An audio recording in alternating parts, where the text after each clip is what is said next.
Goliaths of humans. Eaters. They might only be 185 pounds on paper, but these boys can fucking bring the wood.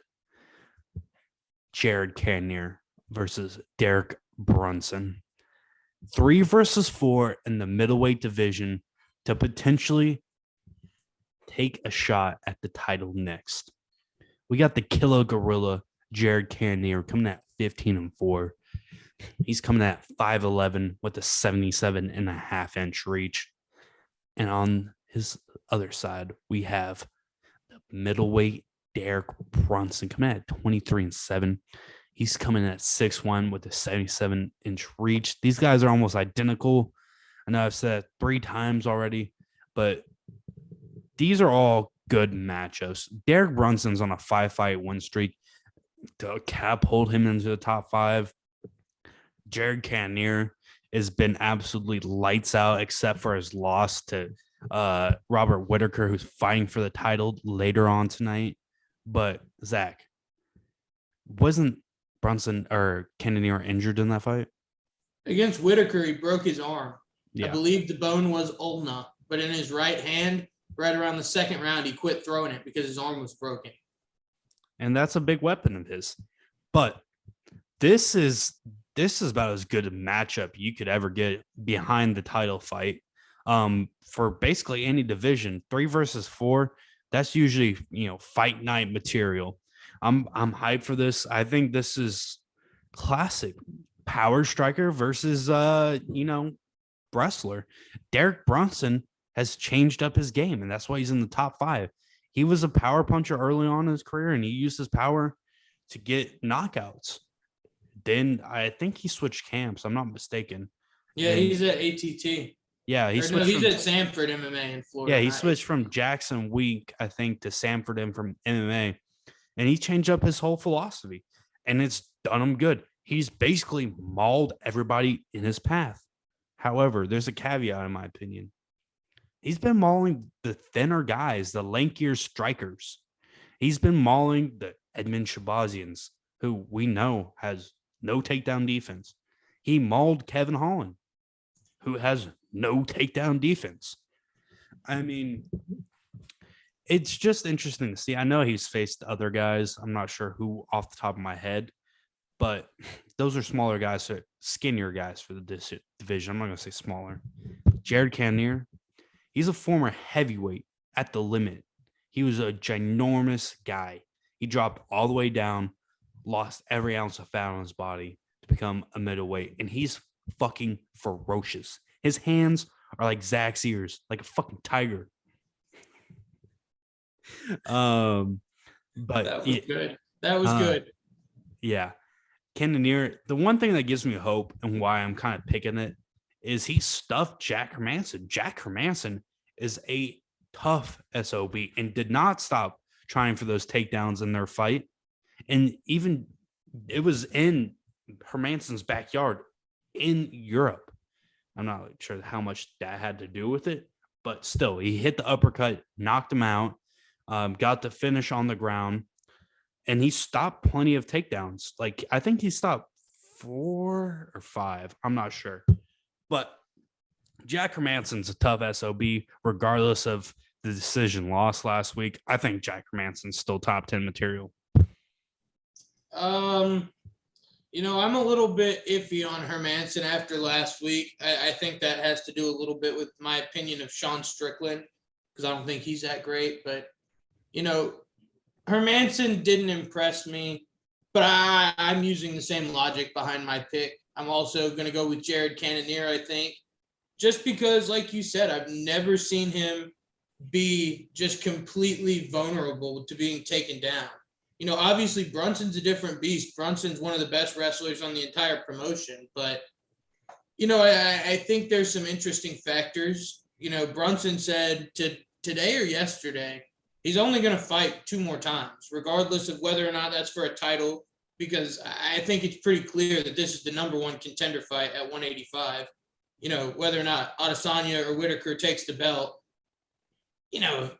anyway, Brunson said he's fighting 2 more times, regardless. And I think that is going to put a lot of pressure on him.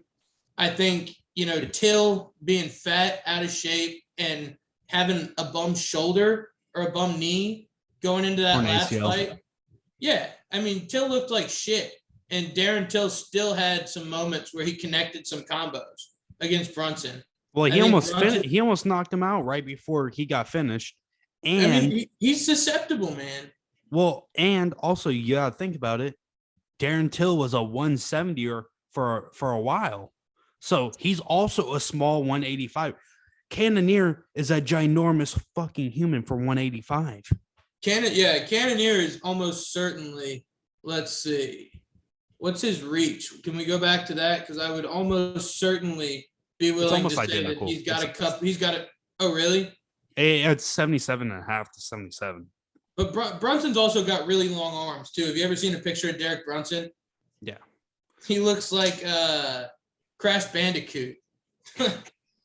But regardless, they're on paper, their physical stats are the same. However, Cannonier is going to come in much bigger. And I think there's big guy strength. I honestly think if you're carrying around 265 and you're fighting heavyweight in the UFC, you're fucking strong. And I know he lost a lot of weight and a lot of it was fat, but still he's fucking peeled out of his tree. Part of the thing with Cannonier too is he's 100% a power puncher. The dude hits like a Mack truck because, like you said, he's freaking huge. But at the same time, for being a power puncher, he actually puts out a lot more volume than I would expect. In that Gastelum fight, I don't think. Well, I picked Kelvin Gastelum, but I think I was shocked mostly by the amount of punches Cannonier threw. I thought he would get tired real early in that fight, and sure enough. I mean, I think it's going to be a good matchup regardless. It's just going to be a war of attrition. Who wants him more? Does Brunson want his takedowns more? Is he going to give in to getting in a fist fight, like a straight up boxing match with Cannonier? Or is Cannonier going to have the attrition to stop all these takedowns and put it on Brunson? It's going to be a fucking fight. That's for sure. Obviously, it's the UFC. Look, the way I see it, man, Brunson's going to shoot and shoot and shoot. He's a chain wrestler. We know this. I think he's going to shoot for 2 rounds, and after Cannonier stuffs 8 or 9 of them, you get fucking tired, man. I think Cannonier will find that punch on the button and finish him in round 3. No, that's what I'm saying, Zach. Like, I honestly do think that wrestlers, they very much get discouraged when they cannot get a takedown and they start questioning themselves. Or I think Brunson will shoot for a bunch of them. I don't think he'll get discouraged early, but no, that's what I'm saying. I'm saying he'll get tired of shooting. He'll start half-assing it, and then Cannonier is just going to be like, okay, you're going to half-ass shoot on a double or a single, you're going to get popped in the face, and then it's going to be lights out because Cannonier's power. But the odds say that Derek Brunson is a plus 150 favorite and Cannonier is minus 152.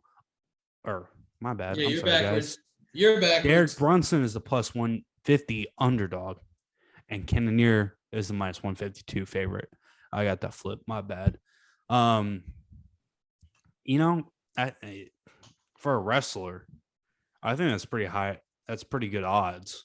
If you're confident in Derek Brunson's takedown, I'd say that's all day. It's fucking green money. But, I just mean Brunson's on a run. Yeah. Like, what's he got? 7 in a row? At least 5. There's certainly reason to side with Brunson. What is it? 1, 2, 3, 4, 5. Yeah, it's 5. There's certainly reason to side with Brunson, especially after you look at his last couple of fights and he's taking out all of these young guns at 35, 36 years old. Like, there's certainly reason to do it, but coming from the calf kick experience certified picks, we're going to bet against it. You heard it here first, folks. We don't fuck with fighters on streaks, especially against some fucking bitch-made baby men. I was about to say, he probably got streaks in his tighty whities. Shit. Zach, take us into the prop bets, son. Look, we can just start right where we left off. Cannonier wins by TKO is at only plus 120. is plus money on a minus 152 favorite. I like it. I'll play it. It could be better, certainly, but I'll play it. I want to look and explore Cannonier wins in round 3. That'll probably be my wacko bet of the evening at plus 1,500, where if it hits, you might catch me running down Gillette Street in my undies, but I mean, you throw $10 on there, might as well set it on fire. Come back home with 150. That's not bad. I mean, I'm not gonna. The odds of that happen are obviously plus 1,500, but regardless, I was about to say, if you have no interest in gambling and just want to sprinkle some excitement into watching the fights, we've now given you a plus 1,500 bet and a plus 800 bet that $5 to $10 would return you a significant amount on. you're not gonna get that on a stonk.